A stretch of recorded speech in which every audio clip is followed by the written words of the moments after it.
आप एकनाथ शिंदे जी को या अजित पवार जी को बार बार दिल्ली में ही आना पड़ेगा। मोदी और शाह जी उनका हाईकमांड है, जो कहेंगे वो मानना पड़ेगा। कभी एकनाथ शिंदे जी ने मुख्यमंत्री देवेंद्र जी के कैबिनेट में काम किया है, अचानक देवेंद्र जी उनके कैबिनेट में काम करने लगे।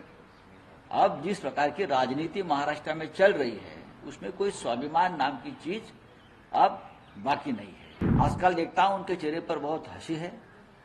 दिल्ली में कल घूम रहे थे गॉगल विगल कोट सूट पहन के, उनके चेहरे की रौनक वापस आ गई है जो लोकसभा चुनाव में खत्म हो गई थी। कल मीटिंग थी और उसमें एकनाथ शिंदे का कहना है कि अभी एक और महाराष्ट्र में मीटिंग करेंगे बीजेपी का, उसके बाद डिसाइड कीजिएगा। क्या कहेंगे? बात ऐसी है कि महाराष्ट्र की सभी बातें दिल्ली में डिसाइड होगी। जो महाराष्ट्र का स्वाभिमान अभिमान की बात हमेशा करते थे वो अब नहीं रही है।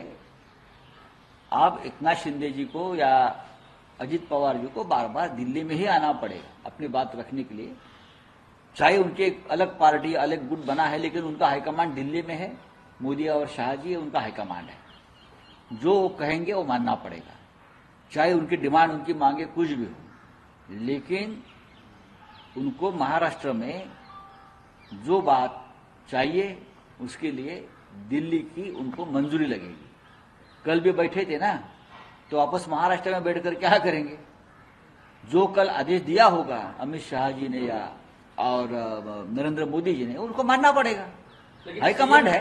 सीएम डीसीएम बन रहे हैं अभी और डीसीएम सीएम बन रहे हैं। इस पर आप देखिए, पहले भी मिस्टर देवेंद्र फडणवीस कभी सीएम थे, वो डीसीएम बन गए।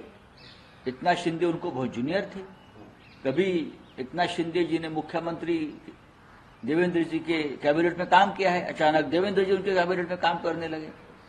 अब जिस प्रकार की राजनीति महाराष्ट्र में चल रही है उसमें कोई स्वाभिमान नाम की चीज अब बाकी नहीं है, बची नहीं। वापस डीसीएम बन रहे हैं। वो तो सदैव डीसीएम है, वो सदैव डीसीएम है, सदैव डीसीएम रहेंगे। आजकल देखता हूं उनके चेहरे पर बहुत हंसी है।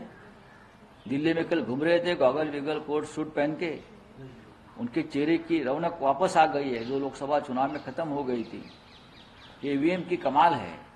अब बारामती हो या ठाना हो, विदर्भ हो, ईवीएम का मंदिर बनाना चाहिए लोगों ने। 3 मूर्तियां, बीच में ईवीएम, बाजू में मोदी जी, बाजू में शाह जी। लेकिन और ये त्रिमूर्ति मंदिर जो है एक नया, अभी ये जो वक्फ बोर्ड वगैरह छोड़ देना चाहिए, ये संबल बिंबल छोड़ देना चाहिए। एक नया कानून पारित होना चाहिए कि ईवीएम का मंदिर बनाओ जगह जगह पे। लेकिन ईवीएम को लेकर अजीत कुमार बोले कि जब लोकसभा में एनडीए जीती तो ईवीएम सही था, हमारे नहीं, उस वक्त भी हमने कहा था बैलेट पेपर पर चुनाव होने चाहिए। अजीत पवार को बोलो जरा दिमाग को जरा जोर दीजिए। हम 10 साल से बोल, चाहे ईवीएम पर जीते या हारे, हमारी मांग यही रहेगी, बैलेट पेपर पर चुनाव होनी चाहिए। कल झारखंड के मुख्यमंत्री हेमंत सोरेन साहब ने यही कहा।